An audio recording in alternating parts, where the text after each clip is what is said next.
What's up, gamers? Welcome to GameStar Nation. My name is Rob, and today I want to share some new and upcoming titles in the single-player crafting survival space that are either launching fully or at least into early access in 2025. Only one of these titles seems to be getting any real attention lately, so I like to spotlight some of the other interesting titles. Most of these games are flying right under the radar, despite trying to be seen by everyone. It wouldn't be fair, though, to at least not include the big dog looking to carve its initials in the survival space. So first, let's talk about Atomfall. Released March 27th, Atomfall drops you into an alternative universe where a nuclear disaster has recently occurred and 5 entire districts have been isolated in quarantine. This is now the world you live in.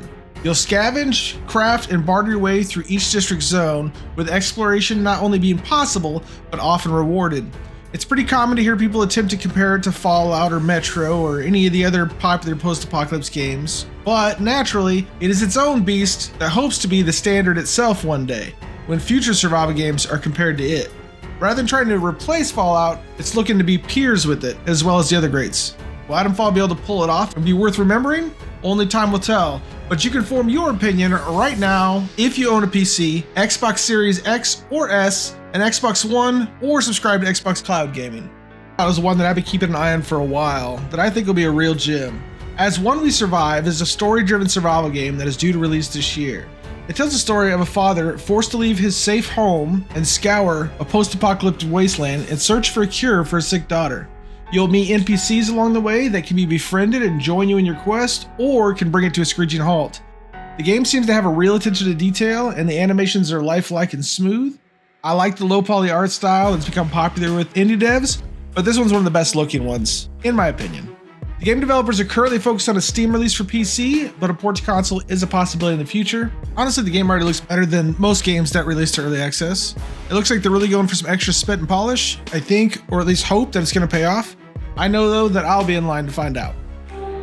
For something more peaceful and serene, Under Canopies looks to give you an almost Garden of Eden style survival experience, where it's down to purely being one with nature.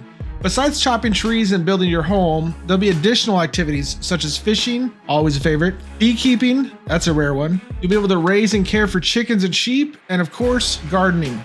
It looks to be snuggled into its own little cut of survival space by getting rid of the stressors and just living the pure, fulfilling life of homesteading.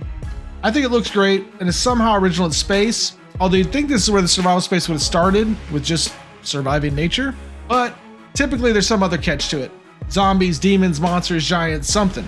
But Under Canopies is setting out to prove that survival alone is enough. If you're a fan of Subnautica, or really like the idea of building yourself a home in a world of isolation, which I am personally both of those things, Honeycomb: The World Beyond looks to offer exactly that. It looks really good and fleshed out, really has a professional finish to it. My only concern is maybe it's just a little too similar to Subnautica, but let's see what they say about their own game. Honeycomb: The World Beyond is a survival sandbox game set in an exuberant planet, Soda 7. Explore its vast world and face challenges on your bioengineering journey. Crossbreed plants or animals, gather resources, craft items, and conduct experiments in order to develop new species. Now that sounds cool. If we get to take our time and explore the world, trying out our own genetic experiments and getting to live with or having to live with the results, that'd be pretty freaking sweet. Well, it's due out later this year. We'll all get a chance to find out. It's coming to Steam, Epic Games, PlayStation 5, and Xbox Series X and S. Now, there's no high-techery in this next one. Face the unrelenting brutality of nature in short snow. After barely surviving a plane crash, you find yourself stumbling through the wilderness trying to simply survive at all. You'll face savage wolves, the bitter cold, and unending hunger, all while hoping to avoid a mysterious virus that paralyzes its victims and leaves them motionless in the freezing wilds.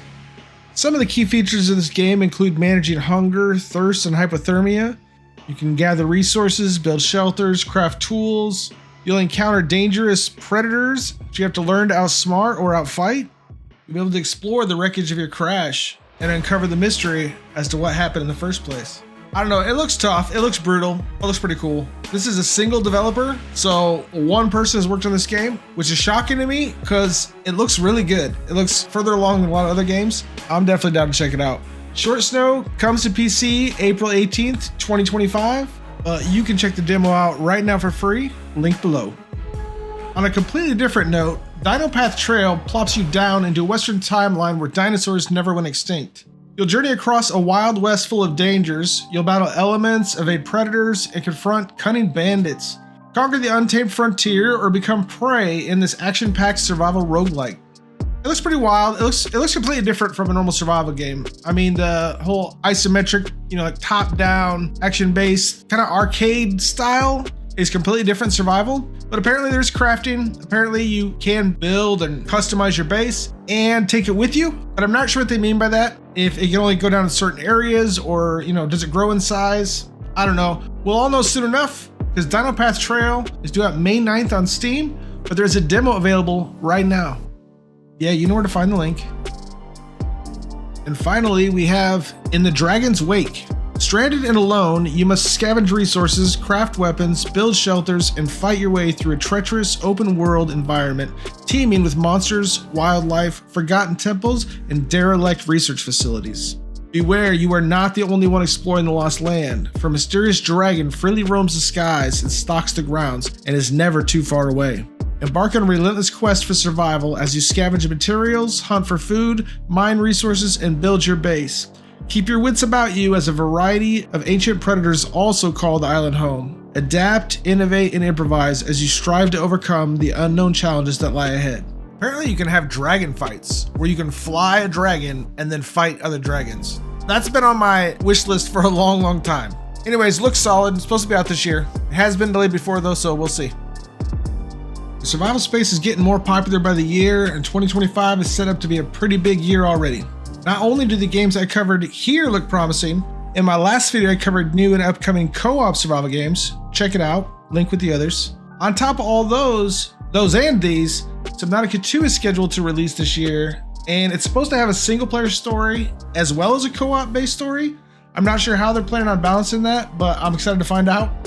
I'd love to hear your thoughts on it or any other titles we discussed here, or really any other title at all. I love games. I know you do too, or you would be watching this.